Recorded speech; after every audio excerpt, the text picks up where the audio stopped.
दोस्तों, जब भी हमारी जुबान पर मुंशी प्रेमचंद जी का नाम आता है, तब याद आते हैं उनके उपन्यास और उनकी लिखी हुई कुछ बेहद ही खूबसूरत और मार्मिक कहानियां। तो चलिए, हम आपके लिए अब लव यू जिंदगी पर लेकर आएंगे मुंशी प्रेमचंद द्वारा लिखी गई कुछ शॉर्ट स्टोरीज, जो कि आपको सुनना शायद बेहद पसंद आए। तो आज जो मैं कहानी आपके लिए लेकर आई हूँ वो है स्त्री और पुरुष। अगर आपको ये कहानी पसंद आए तो हमारे इस चैनल को सब्सक्राइब जरूर करिएगा, लाइक कमेंट शेयर जरूर करिएगा। तो चलिए शुरू करते हैं कहानी।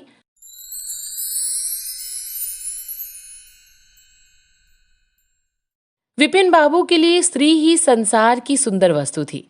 वो कवि थे और उनकी कविता के लिए स्त्रियों के रूप और यौवन की प्रशंसा ही सबसे चित्ताकर्षक विषय था। उनकी दृष्टि में स्त्री जगत में व्याप्त कोमलता, माधुर्य और अलंकारों की सजीव प्रतिमा थी। जबान पर स्त्री का नाम आते ही उनकी आंखें जगमगा उठती थीं, कान खड़े हो जाते थे, मानो किसी रसिक ने गान की आवाज सुन ली हो। जब से होश संभाला, तभी से उन्होंने उस सुंदरी की कल्पना करनी शुरू की जो उनके हृदय की रानी होगी। उसमें उषा की प्रफुल्लता होगी, पुष्प की कोमलता, कुंदन की चमक, बसंत की छवि, कोयल की दनी, वह कवि वर्णित सभी उपमाओं से विभूषित होगी। वो उस कल्पित मूर्ति के उपासक थे। कविताओं में उसका गुण गाते, मित्रों से उसकी चर्चा करते, नित्य उसी के ख्याल में मस्त रहते थे। वो दिन भी समीप आ गया था जब उनकी आशाएं हरे हरे पत्तों से लहराएंगी, उनकी मुरादें पूरी होंगी। कॉलेज की अंतिम परीक्षा समाप्त हो गई थी और विवाह के संदेशे आने लगे थे। विवाह तय हो गया। विपिन बाबू ने कन्या को देखने का बहुत आग्रह किया, लेकिन जब उनके मामू ने विश्वास दिलाया कि लड़की बहुत ही रूपवती है, मैंने उसे अपनी आंखों से देखा है, तब वो राजी हो गए। धूमधाम से बारात निकली और विवाह का मुहूर्त आया। वधू आभूषणों से सजी हुई मंडप में आई तो विपिन को उनके हाथ पांव नजर आए। कितनी सुंदर उंगलियां थीं, मानो दीप शिखाएं हों। अंगों की शोभा कितनी मनोहारिणी थी। विपिन भूले न समाये। दूसरे दिन वधू विदा हुई तो वो उसके दर्शनों के लिए इतने अधीर हुए कि ज्यों ही रास्ते में कहारों ने पालकी रखकर मुंह हाथ धोना शुरू किया, आप चुपके से वधू के पास जा पहुंचे। वो घूंघट हटाए पालकी से सिर निकाले बाहर झांक रही थी। विपिन की निगाहें उस पर पड़ गईं। घृणा, क्रोध और निराशा की एक लहर सी उन पर दौड़ गई। ये वो परम सुंदरी रमणी न थी जिसकी उन्होंने कल्पना की थी, जिसकी वो बरसों से कल्पना कर रहे थे। ये एक चौड़े मुंह, चपटी नाक और फूले हुए गालों वाली कुरूपा स्त्री थी। रंग गोरा था, पर उसमें लाली के बदले सफेदी थी। और फिर रंग कैसा ही सुंदर हो, रूप की कमी नहीं पूरी कर सकता। विपिन का सारा उत्साह ठंडा पड़ गया। हाँ, इसे मेरे ही गले पड़ना था। क्या इसके लिए समस्त संसार में और कोई ना मिलता था? उन्हें अपने मामू पर क्रोध आया, जिन्होंने वधू की तारीफों के पुल बांध दिए थे। अगर इस वक्त वो मिल जाते तो विपिन उनकी ऐसी खबर लेता कि वो भी याद करते। जब कहारों ने फिर पालकियां उठाईं तो विपिन मन में सोचने लगा, इस स्त्री के साथ कैसे मैं बोलूंगा, कैसे इसके साथ जीवन काटूंगा। इसकी ओर तो ताकने से ही घृणा होती है। ऐसी कुरूपा स्त्रियां भी संसार में हैं। इसका मुझे अब तक पता नहीं था। क्या मुंह ईश्वर ने बनाया है, क्या आंखें हैं। मैं और सारे ऐबों की ओर से आंख बंद कर लेता, लेकिन वो चौड़ा सा मुंह। भगवान, क्या तुम्हें मुझी पर ये वज्रपात करना था? विपिन को अपना जीवन नरक सा जान पड़ता था।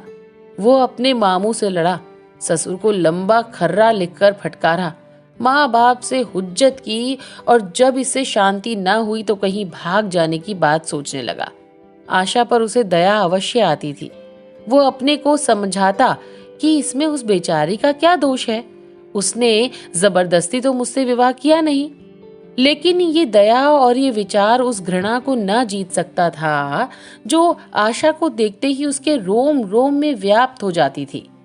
आशा अपने अच्छे से अच्छे कपड़े पहनती, तरह तरह से बाल संवारती, घंटों आईने के सामने खड़ी होकर अपना श्रृंगार करती। लेकिन विपिन को ये शुतुरगमज़ा से मालूम होते। वो दिल से चाहती थी कि उन्हें प्रसन्न करूं, उनकी सेवा के लिए अवसर खोजा करती थी, लेकिन विपिन उससे भागा भागा फिरता था। अगर कभी भेंट हो जाती तो कुछ ऐसी जली कटी बातें करने लगता कि आशा रोती हुई वहां से चली जाती। सबसे बुरी बात यह थी कि उसका चरित्र भ्रष्ट होने लगा। ये वो भूल जाने की चेष्टा करने लगा कि मेरा विवाह हो गया है। कई कई दिनों तक आशा को उसके दर्शन भी न होते। वो उसके कह कहे की आवाजें बाहर से आती हुई सुनती, झरोके से देखती कि वो दोस्तों के गले में हाथ डाले सैर करने जा रहे हैं और तड़प कर रह जाती। एक दिन खाना खाते समय उसने कहा, अब तो आपके दर्शन ही नहीं होते, क्या मेरे कारण घर छोड़ दीजिएगा क्या? विपिन ने मुंह फेर कर कहा, घर ही पर तो रहता हूं, आजकल जरा नौकरी की तलाश है, इसीलिए दौड़ धूप ज्यादा करनी पड़ती है। आशा, किसी डॉक्टर से मेरी सूरत क्यों नहीं बनवा देते? सुनती हूँ आजकल सूरत बनवाने वाले डॉक्टर पैदा हुए हैं। विपिन, क्यों नाहक चिढ़ती हो? यहाँ तुम्हें किसने बुलाया था? आशा, आखिर इस मर्ज की दवा कौन करेगा? विपिन, इस मर्ज की दवा नहीं है। जो काम ईश्वर से ना करते बना, उसे आदमी क्या बना सकता है? आशा, ये तो तुम ही सोचो कि ईश्वर की भूल के लिए मुझे दंड दे रहे हो। संसार में कौन ऐसा आदमी है जिसे अच्छी सूरत बुरी लगती हो? लेकिन तुमने किसी मर्द को केवल रूपहीन होने के कारण कुंवारा रहते देखा है? रूपहीन लड़कियां भी माँ बाप के घर नहीं बैठी रहती। किसी न किसी तरह उनका निर्वाह हो ही जाता है। उसका पति उन पर प्राण न देता हो, लेकिन दूध की मक्खी नहीं समझता। विपिन ने झुंझलाकर कहा, क्यों नाहक सिर खाती हो? मैं तुमसे बहस तो नहीं कर रहा हूं। दिल पर जब्र नहीं किया जा सकता और ना दलीलों का उस पर कोई असर पड़ सकता है। मैं तुम्हें कुछ कहता तो नहीं हूं, फिर तुम क्यों मुझसे हुज्जत करती हो? आशा ये झिड़की सुनकर चली गई। उसे मालूम हो गया कि इन्होंने मेरी ओर से सदा के लिए हृदय कठोर कर लिया है। विपिन तो रोज सैर सपाटे करते, कभी कभी रात गायब रहते। इधर आशा चिंता और नैराश्य से घुलते घुलते बीमार पड़ गई। लेकिन विपिन भूलकर भी उसे देखने न आता। सेवा करना तो दूर रहा, इतना ही नहीं, वो दिल में मनाता था कि वो मर जाती तो गला छूटता। अब की खूब देखभाल कर अपनी पसंद का विवाह करता। अब वो और भी खुल खेला। पहले आशा से कुछ दबता था, कम से कम उसे ये धड़का लगा रहता था कि कोई मेरी चाल ढाल पर निगाह रखने वाला भी है। अब वो धड़का छूट गया। कुवासनाओं में ऐसा लिप्त हो गया कि मर्दाने कमरे में ही जमघट होने लगे। लेकिन विषय भोग में धन ही का सर्वनाश नहीं होता, इससे कहीं अधिक बुद्धि और बल का सर्वनाश होता है। विपिन का चेहरा पीला पड़ने लगा, देह भी क्षीण होने लगी, पसलियों की हड्डियां निकल आईं, आंखों के इर्द गिर्द गड्ढे पड़ गए। अब वो पहले से कहीं ज्यादा शौक करता, नित्य तेल लगाता, बाल बनवाता, कपड़े बदलता, किंतु मुख पर कांति न थी। रंग रौनक से क्या हो सकता है? एक दिन आशा बरामदे में चारपाई पर लेटी हुई थी। इधर हफ्तों से उसने विपिन को न देखा था। उन्हें देखने की इच्छा हुई। उसे भय था कि वो न आएंगे, फिर भी वो मन को न रोक सकी। विपिन को बुला भेजा। विपिन को भी उस पर कुछ दया आ गई। आकर सामने खड़े हो गए। आशा ने उनके मुंह की ओर देखा तो चौंक पड़ी। वो इतने दुर्बल हो गए थे कि पहचानना मुश्किल था। बोली, क्या तुम भी बीमार हो क्या? तुम तो मुझसे भी ज्यादा घुल गए हो। विपिन, जिंदगी में रखा ही क्या है जिसके लिए जीने की फिक्र करूं? आशा, जीने की फिक्र ना करने से कोई इतना दुबला नहीं हो जाता। तुम अपनी कोई दवा क्यों नहीं करते? ये कहकर उसने विपिन का दाहिना हाथ पकड़कर अपनी चारपाई पर बैठा लिया। विपिन ने भी हाथ छुड़ाने की चेष्टा न की। उसके स्वभाव में इस समय एक विचित्र नम्रता थी जो आशा ने कभी न देखी थी। बातों से भी निराशा टपकती थी। अक्खड़पन था, क्रोध की गंध भी न थी। आशा को ऐसा मालूम हुआ कि उनकी आंखों में आंसू भरे हुए हैं। विपिन चारपाई पर बैठते हुए बोले, मेरी दवा अब मौत करेगी। मैं तुम्हें जलाने के लिए नहीं कहता, ईश्वर जानता है मैं तुम्हें चोट नहीं पहुंचाना चाहता। मैं अब ज्यादा दिनों तक न जीऊंगा। मुझे किसी भयंकर रोग के लक्षण दिखाई दे रहे हैं। डॉक्टरों ने भी यही कहा है। मुझे इसका खेद है कि मेरे हाथों तुम्हें कष्ट पहुंचा, पर क्षमा करना, कभी कभी बैठे बैठे मेरा दिल डूब जाता है, मूर्छा सी आ जाती है। ये कहते कहते एकाएक वो कांप उठे। सारी देह में सनसनी सी दौड़ गई। मूर्छित होकर चारपाई पर गिर पड़े और हाथ पैर पटकने लगे। मुंह से फिचकुर निकलने लगा। सारी देह पसीने से तर हो गई। आशा का सारा रोग हवा हो गया। वो महीनों से बिस्तर ना छोड़ सकी थी, पर इस समय उसके शिथिल अंगों में विचित्र स्फूर्ति दौड़ गई। उसने तेजी से उठकर विपिन को अच्छी तरह लेटा दिया और उनके मुख पर पानी की छींटे देने लगी। मेहरी भी दौड़ी आई और पंखा झलने लगी। बाहर खबर हुई। मित्रों ने दौड़कर डॉक्टर को बुलाया। बहुत यत्न करने पर भी विपिन ने आंखें न खोली। संध्या होते होते उनका मुंह टेढ़ा हो गया और बायां अंग शून्य पड़ गया। हिलना तो दूर रहा, मुंह से बात निकलना भी मुश्किल हो गया। वो मूर्छा ना थी, फालिज थी। फालिज के भयंकर रोग में रोगी की सेवा करना आसान काम नहीं। उस पर आशा की महीनों से बीमारी थी, लेकिन इस रोग के सामने वो अपना रोग भूल गई। 15 दिनों तक विपिन की हालत बहुत नाजुक रही। आशा दिन के दिन और रात की रात उनके पास बैठी रहती। उनके लिए पथ्य बनाना, उन्हें गोद में संभाल कर दवा पिलाना, उनके जरा जरा से इशारे को समझना उसी जैसी धैर्यशील स्त्री का काम था। अपना सिर दर्द से फटा करता, ज्वर से देह तपा करती, पर इसकी उसे जरा भी परवाह न थी। 15 दिनों के बाद विपिन की हालत कुछ संभली। उनका दाहिना पैर तो लुंज पड़ गया था, पर तोतली भाषा में कुछ बोलने लगे थे। सबसे बुरी गत उनके सुंदर मुख की हुई थी।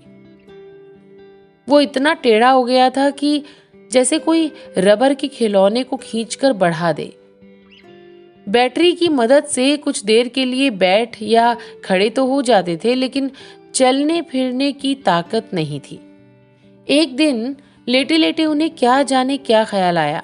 आईना उठाकर अपना मुंह देखने लगे। ऐसा कुरूप आदमी उन्होंने कभी न देखा था। आहिस्ता से बोले, आशा, ईश्वर ने मुझे गुरूर की सजा दे दी। वास्तव में ये उसी बुराई का बदला है जो मैंने तुम्हारे साथ की। अब तुम अगर मेरा मुंह देखकर घृणा से मुंह फेर लो तो मुझे तुमसे जरा भी शिकायत ना होगी। मैं चाहता हूं कि तुम मुझसे उस दुर्व्यवहार का बदला लो जो मैंने तुम्हारे साथ किए थे। आशा ने पति की ओर कोमल भाव से देखकर कहा, मैं तो आपको अब भी उसी निगाह से देखती हूँ। मुझे तो आप में कोई अंतर नहीं दिखाई देता।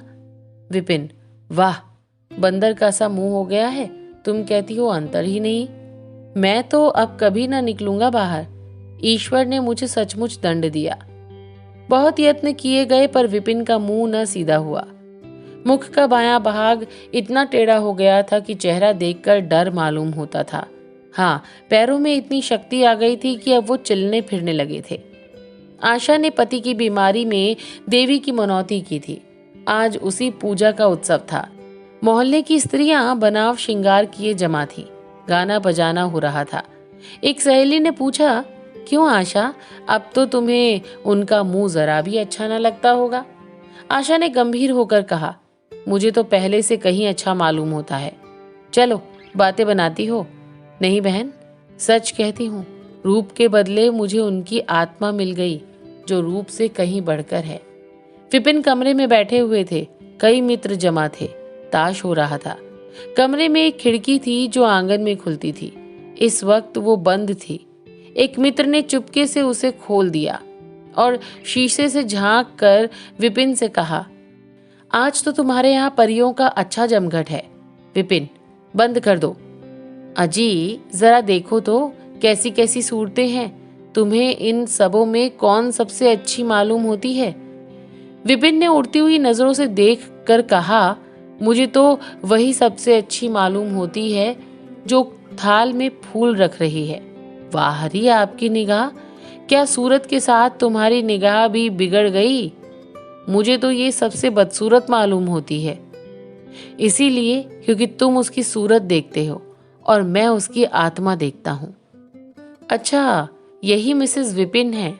जी हाँ, ये वही देवी हैं। तो दोस्तों, जिन लोगों के लिए रूप बहुत ज़्यादा इम्पोर्टेंट है, मुंशी प्रेमचंद जी की ये जो कहानी है ना, उन लोगों को बहुत कुछ बोलती है। तो अगर आपको ये कहानी पसंद आई हो तो हमारे चैनल को सब्सक्राइब ज़रूर करिएगा, क्योंकि आने वाले टाइम में आपको इसी तरीके की फ़न स्टोरीज सुनने को मिलेंगी। और हाँ, सब्सक्राइब के साथ साथ आप हमारे चैनल को लाइक, शेयर और हमारे चैनल पर कमेंट करना ना भूलें। I am waiting. तो लव यू ज़िंदगी।